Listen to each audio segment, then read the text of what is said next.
Have you noticed a particular trend in how the public views the research endeavor?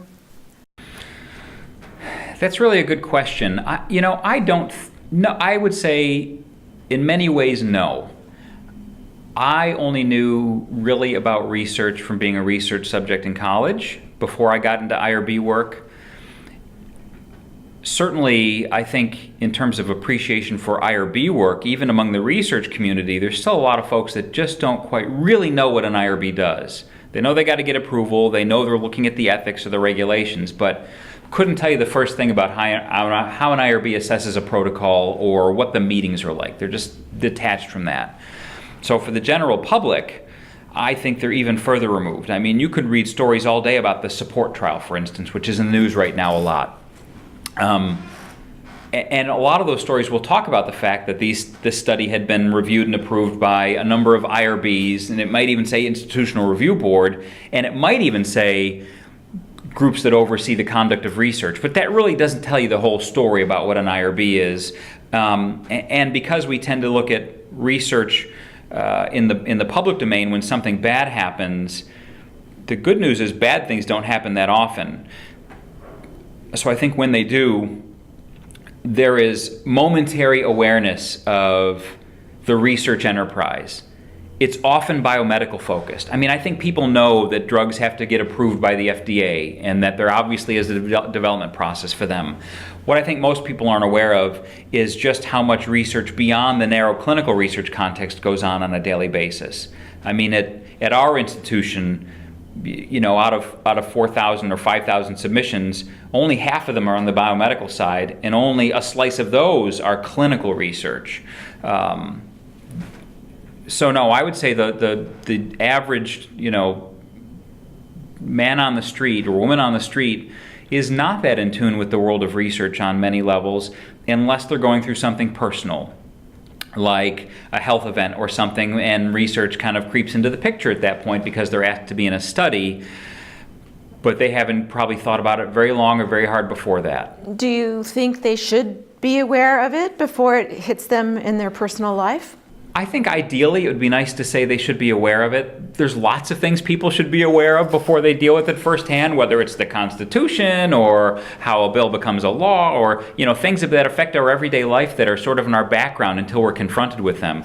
And I view research in general and health research specifically as one of those things where it would be great if people knew more so that they wouldn't perhaps be caught off guard when they're in the ER or just at their general practitioner and asked about being in a research study. I hate surprises, and I know I wouldn't react well in that context, or maybe wouldn't be at my best, be in my best decision-making mode. So I think there's a lost opportunity there. How you make it happen, I think, is a little bit more challenging because absent a scandal or a problem, there's not often a lot of easily told compelling stories that will stick with people and that they can tie to themselves. I think it really often comes into context, as you know well, when a family member's in crisis or something happens that sort of brings it to you versus you seeking it out, the research that is. So it's really tough. I mean, there was occasionally in the popular media, in the entertainment industry, something happens. So there was a period of time, I forget how many years ago exactly, but not that long ago, in the last 10 years, when John le Carré's Constant Gardener novel became a movie. Now, not a lot of people had read that novel. No offense to the author, but it was a Ralph Fiennes, Rachel Weisz movie. A lot of people saw that movie, and now here I am flying to Africa, and somebody says, "What do you do?" Well, I'm going to Africa. We do research studies on whatever disease or condition, and people would say, "Well, you do research studies in Africa? Is it like that Constant Gardener book? Is it these the pharmaceutical industry?" And of course, I'd have to say, "Well, no. I work for a not-for-profit. We are working with the governments here and there, and with large foundations in the U.S. to try to find things like HIV prevention tools or things of that nature, or behavioral interventions. And we're not this isn't drug development in that sense." But people wanted to know, yeah, but could it happen? You know, is that really based on a true story, or do these things really happen all the time in places like Africa or India? And I mean, I feel like I could answer with a straight face, no, I really don't think so. Now, obviously, there have in the last 15 years at least been occasional issues. There was the Trovan study in Nigeria that had lots of potential problems or pitfalls. There is lingering concern about the conduct of clinical trials in places like the former Soviet Union, in India, where there's large populations of people and the industry views it as potential markets. I mean, PRIM&R has talked about this. We've been aware of it. I've been aware of it from going to those places. But that doesn't mean they're constant gardener scenarios. And I think the reality is, just as we can have a study with the kind of outcome that took place with Jesse Gelsinger, we're going to have occasional bad apple studies anywhere in the world. And I don't think it's part of a larger global conspiracy or desire on the part of the private industry to find below board ways or unethical ways of quickly getting a drug to market. I think it's just a challenge wherever you conduct research to having the right people do it. So you've got good actors doing their work appropriately, trying to weed out the bad apples, and having appropriate control and oversight. Often there is perceived to be a tension between promoting research and protecting the subject. Right? You're pro-research or you're pro-subject. I mean, that there may or may not be a tension. Well, I do think there's always going to be some level of skepticism that you can advocate for both. I don't know why. It all goes back to the ongoing concerns about what are we conflicted? Is there a conflict of interest? And honestly, I've served on and worked with IRBs in very different settings. I've served on an industry or commercial IRB. I now work at an academic institutional IRB. I have worked at IRBs at research institutes that were like the academic model and as like I said with FHI, all unaffiliated.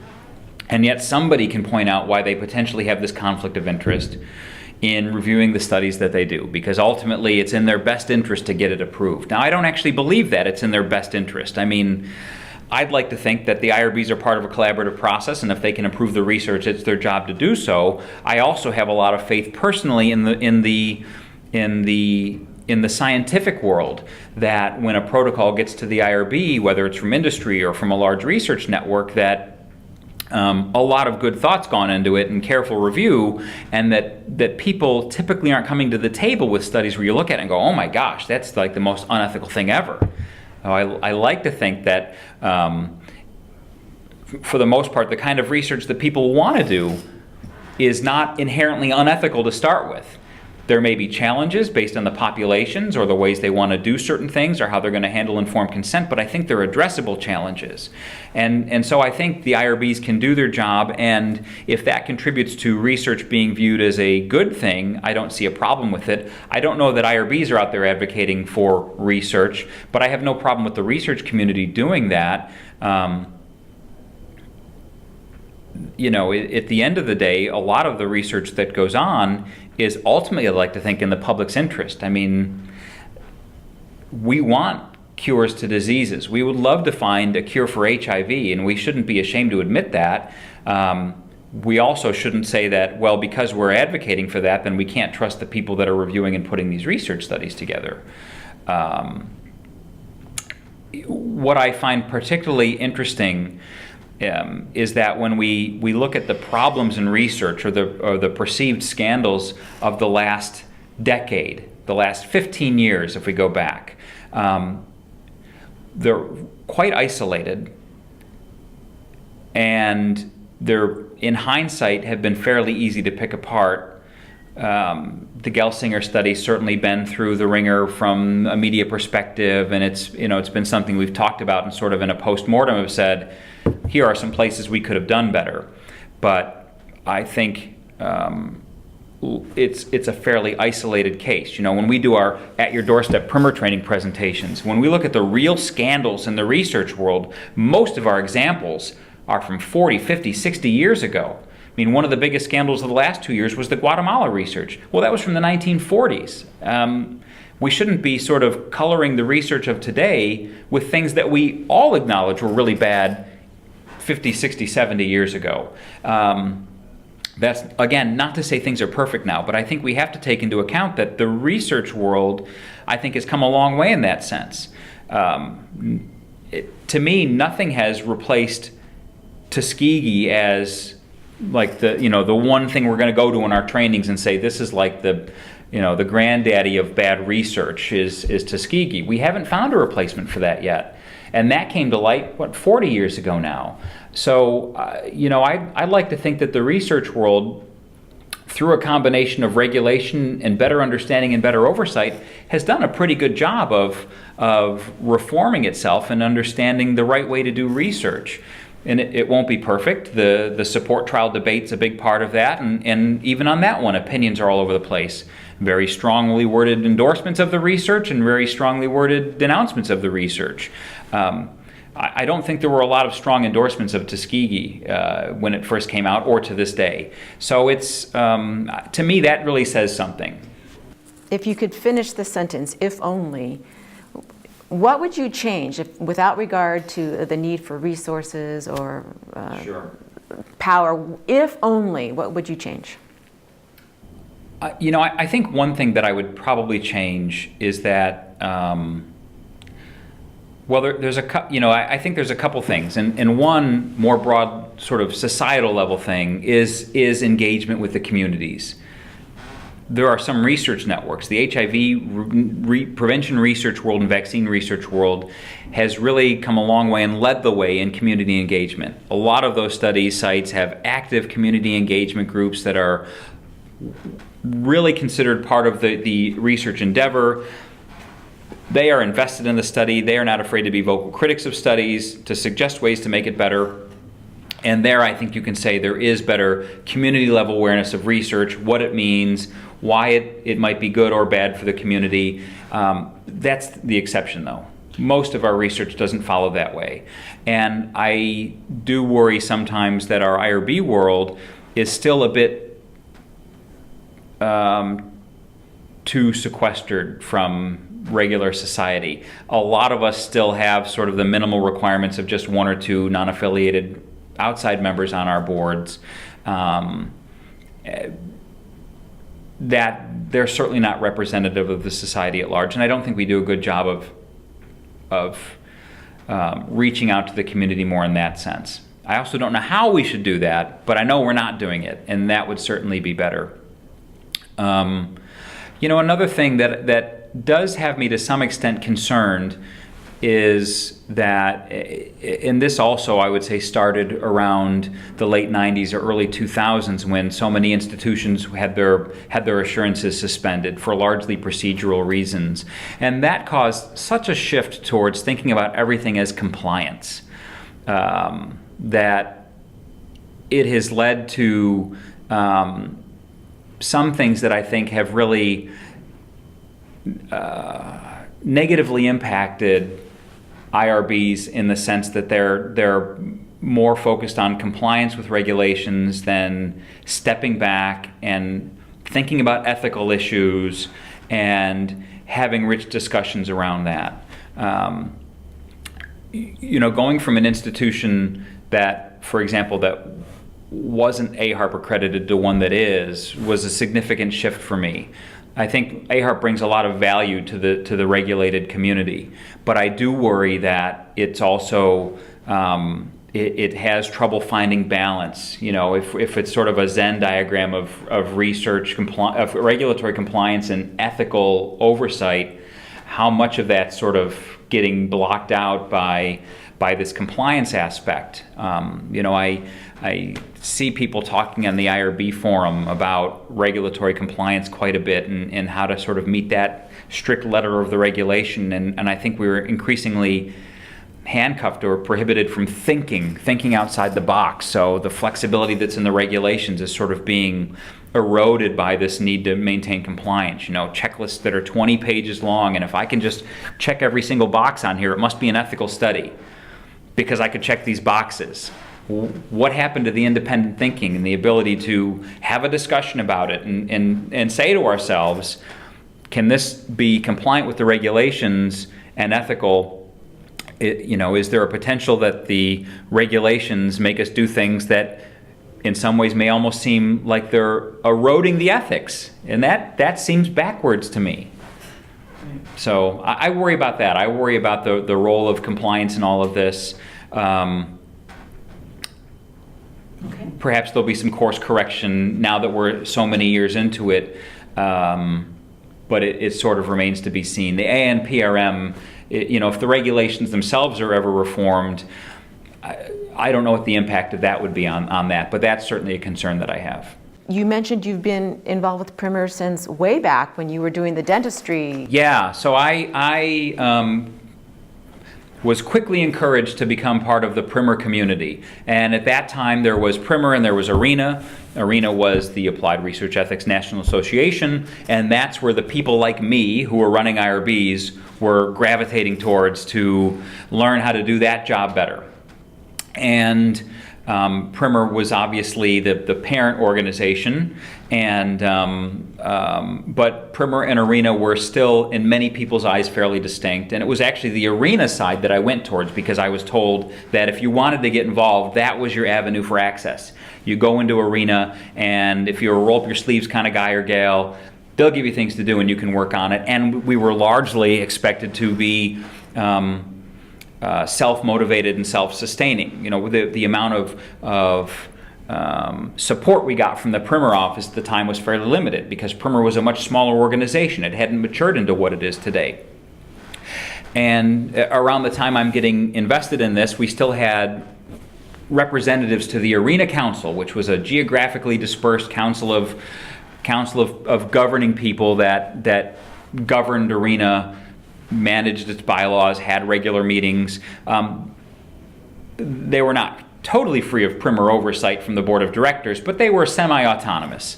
Got elected to that, and when I could, would volunteer for opportunities, wasn't afraid to get involved in program planning and rolling up those kind of sleeves. I was still geographically connected to Dan Nelson, and he was a few rungs up the ladder ahead of me in the IRENA structure. He went on to be its president. Behind him was Marianne Elliott. By that time I was getting very involved in IRENA, and with encouragement from Dan and Marianne, sort of put my hat in the ring to be IRENA president, and was elected to that position. So I followed Marianne into the role of IRENA. PRIM&R and IRENA have been, that's been my professional home in that sense, in terms of professional development since I got involved with it. My time as IRENA president was interesting because this was the mid to, the 2004 or 5, I think. I should know what year I was president, but you can edit that out. The year I was president we were still seeing the effects of those assurance shutdowns of institutions. And so from one year our membership went to a few hundred people, or meeting attendance went to a few hundred, to over 1,000. We were outgrowing the places, the venues that we had traditionally gone to for these meetings, and our membership started growing. And increasingly, as the community of people that were in the trenches were coming to these meetings, the lines really started to blur between PRIM&R and IRENA. And there was honest ambiguity. I think for the man on the street at a PRIM&R meeting, or the woman on the street at a PRIM&R meeting, if you said, are you a PRIM&R member? They'd say, heck yes, I am. I remember asking PRIM&R board members, are you a PRIM&R member? Yeah, I am. But technically they were IRENA members. But the distinction in many people's eyes was becoming meaningless. But this was a huge tension, because you had this, I wouldn't quite call it grassroots, but that's sort of what it was. You had leaders like Ada Sue Selwitz and Susan Kornetsky and Gary Chadwick and others, Moira Keene, Helen McGow, built up this IRENA structure with some help from PRIM&R, but a lot of it was really grassroots. They were sort of allowed to use the PRIM&R name, and they could have control over one day of the PRIM&R IRENA conference, where they came up with the program plan, but it was, you could register for it separately. It just happened to be in sequence with the PRIM&R conference. Okay, so I just have to interrupt, because even I am not sure the difference in those days. So distinguish the two for me from those days. Sure. So PRIM&R was the original organization, and they were, we were saying, by the time I got involved with it, how it was always explained to me was that Primer dealt with like the big picture issues, bringing in the Bob Levines to talk about ethical issues, or the Jay Katzes or whomever. And ARENA, the Applied Research Ethics National Association, were the people in the trenches who were managing these IRBs and getting the work done. And so our one-day program was focused on those sorts of tracks. How do you train IRB members? You know, how do you interpret the expedited review categories and put them into practice, sorts of things. But as time was marching on and the conferences got bigger, the distinctions between the two became less and less. So on the Primer days, you were seeing nuts and bolts topics creeping into their breakout sessions. And on the ARENA day, you were seeing these highfalutin ethics issues creeping onto their agenda to be discussed. And so that distinction was blurring at that level, and the national conference for the IRB was then and still is Primer's sort of marquee event. You had all the people in those hallways who often intersected with the organization only that one time a year. I don't think they cared about the difference. They knew they had to register for the two things at the same time but separately, and that they were, you know, billed as separate meetings, but I don't think they cared about that. They were there to learn, and whether they were a Primer member or an ARENA member didn't matter. And so the board of directors at that time started talking about not whether it was time to reel in ARENA, but whether it was time to acknowledge that distinction had lost meaning. I mean, ARENA would have never happened without the grassroots efforts of those people. Barbara Stanley, I mean, all the folks that helped build it up with very little, acknowledging very little support from the organization itself, but got to the point where it was established now. And that separate identity, if anything, might have been sort of hurting the larger program because it suggested separations that really weren't there. Legally, ARENA was part of Primer. And the decision was made to reintegrate ARENA back into Primer. This was like the hardest thing ever. I was president at the time, you know, talking with current ARENA council members and former ARENA presidents. You know, a lot of people didn't think it was a good idea, that Primer was taking it away from the membership and taking away this opportunity for really being part of sort of a grassroots-led organization. And it was seen as a structure to move up the ladder in a sense, and to have this like professional extracurricular thing that you can say you owned. I personally wasn't totally convinced. As I looked around the Primer board, for example, there were and continue to be a number of former ARENA presidents. So it wasn't like there was total exclusivity between the two. The Primer leadership was riddled with past ARENA leadership. I don't think they had to be maintained as separate organizations. I certainly didn't see any need to split off and form a completely separate membership organization. Nobody, I believe, was in a position to quit their day job and to start running a professional membership organization. And the reality was, if that happened, I think Primer would have started their own new membership organization. But by that point in time, the office had started to mature, and there were more pieces in place to ensure the longevity of things and keep it moving along. And so the really difficult decision was made to put the two back together. And it was heart-wrenching to do that. There were a lot of personal friendships I had that were lost over it and didn't really rebound. And I feel bad about that, but I still believe that for the long-term health of the organization, it was the right thing to do. It presented its own challenges. How do we let members stay connected to the organization? Where do we make them feel like they fit in if ARENA's gone? We wouldn't have the council anymore. And I would say we are still working on that. I mean, we now have subcommittees to the board of directors, basically, but a membership committee, a certification committee, an education committee, and members can and do participate in those. So, and our membership has continued to grow. So we certainly haven't seen a loss of membership as a result of this. To me, I think we're able to put out, now as a board member, able to say, we as Primer are able to put out a more consistent message about who we are.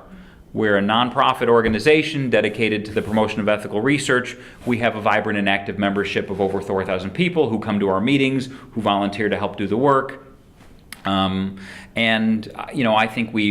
I think ultimately it was the right move, that it has strengthened the organization, that we continue to reap the benefits from it. But it was a very difficult time, and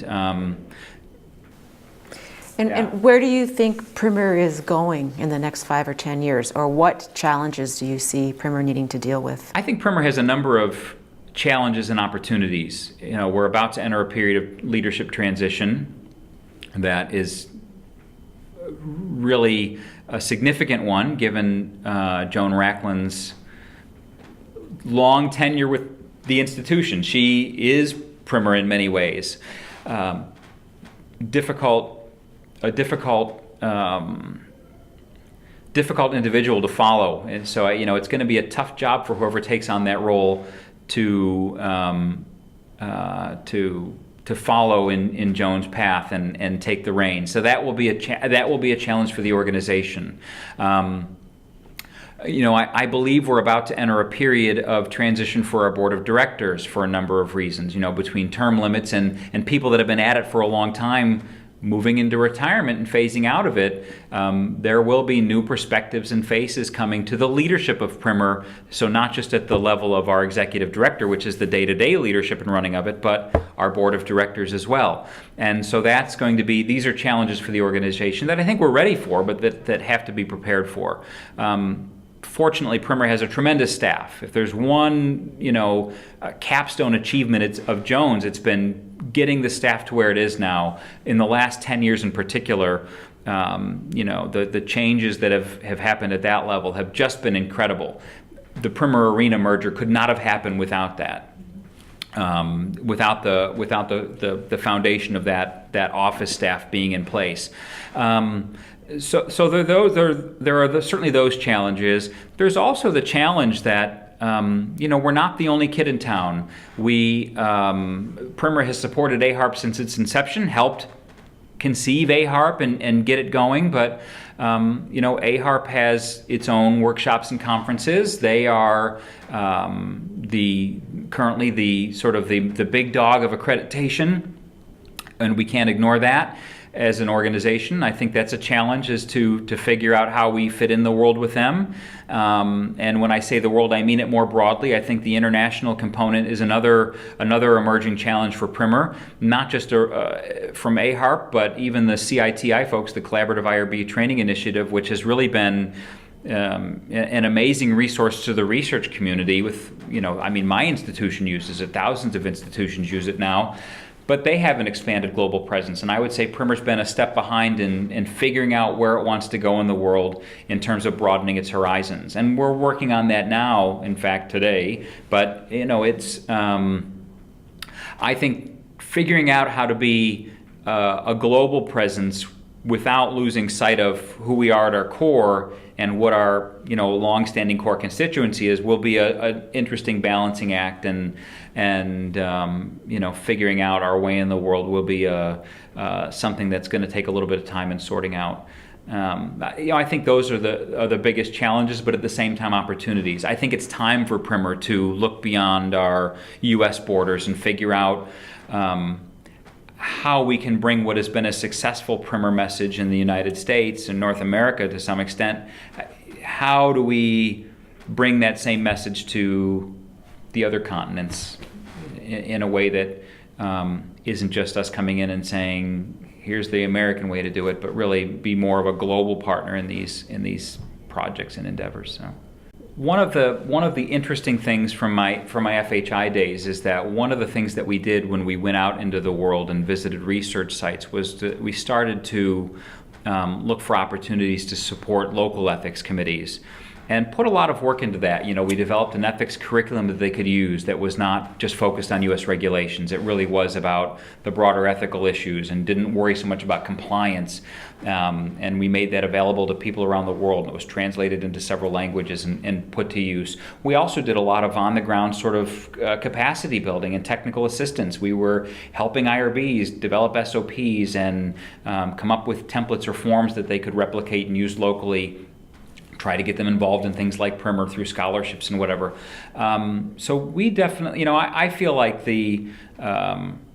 I was personally rewarded in doing that, and I like to think that on some level it did help make a difference in these places where there was nobody to mentor them in IRB things in some of these countries or some of these institutions. And to the extent that I could help do that, I found it personally satisfying. I think it was impactful and made a difference. So I'm proud of that, and I still have professional and personal friends from all over the world because of it still. I like talking about PRIM&R. It has been an organization that helped me find my way professionally. It's connected me to literally a world of individuals who, if I hadn't become involved with PRIM&R, I would have no way to connect with and probably be too intimidated to do it. My service on the board of directors, I remember one of the early board meetings, I'm like, oh my gosh, I'm sitting here having breakfast with Bob Levine, who I, at a conference, would probably be petrified to walk up and talk to.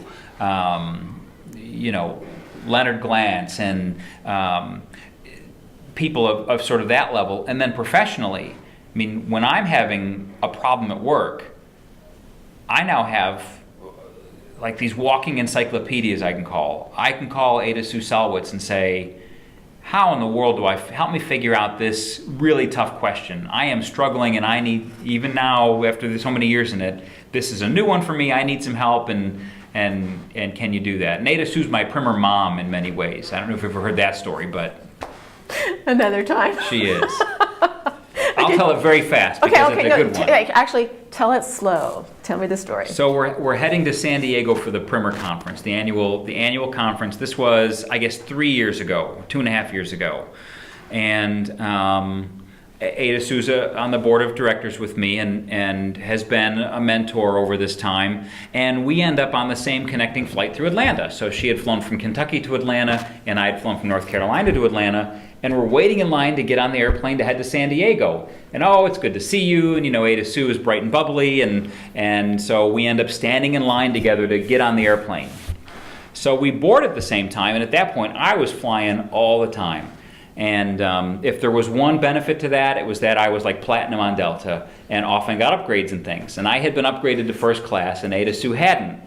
So as we're getting in the door onto the airplane, it was that second door, so between first class and coach. And I was not so chivalrous as to give Ada Sue my seat, because I had some work to do, but I said, well, I'll see you in San Diego. And she said, okay, son, give me a hug before you go. And the stewardess thought I was sending my mom to economy class and that I was going up into first class. And I said, all right, Mom, I'll see you in San Diego. The interesting coda to that story is that day we got in San Diego early, and Ada Sue said, let's go see the aircraft carrier, the Midway. So we went and did the Midway. And she decided to keep this gag going. So we were waiting for our tour to start, and the tour guide comes out. Hi, I'm Bob. I'm going to walk you around the Midway today, and who do we have here and where are you from? And Ada Sue said, well, I'm from Kentucky, and my son's from North Carolina. So at that point, I couldn't say, well, she's not really my mom. So we're going on the tour and walking around. And Ada Sue wanted to talk the ear off this poor tour guide. But at one point, we're going to go up to the bridge. And you had to go up one of those little narrow ladder stairwells. So the tour guide goes first. And Ada Sue starts to follow him because she wanted to ask him questions about some battle or something. And this other man starts to walk in front of me to go up the ladder. And his wife grabs and says, no, honey, he's with his mom. Let him go. So ever since then, Ada Sue's been my mom, and I'm son. And you have a black mark with the airlines for sending your mom back to economy. Well, at least with one poor stewardess. Ada Sue may have told her the truth when we deplaned. I don't know, but... So funny. Well, Dave, thank you so much for your time today. It has been a pleasure to hear about you and learn about you. I appreciate your contribution to People and Perspectives, our oral history project. I had a great time talking about it. It was fun. Great. So thanks.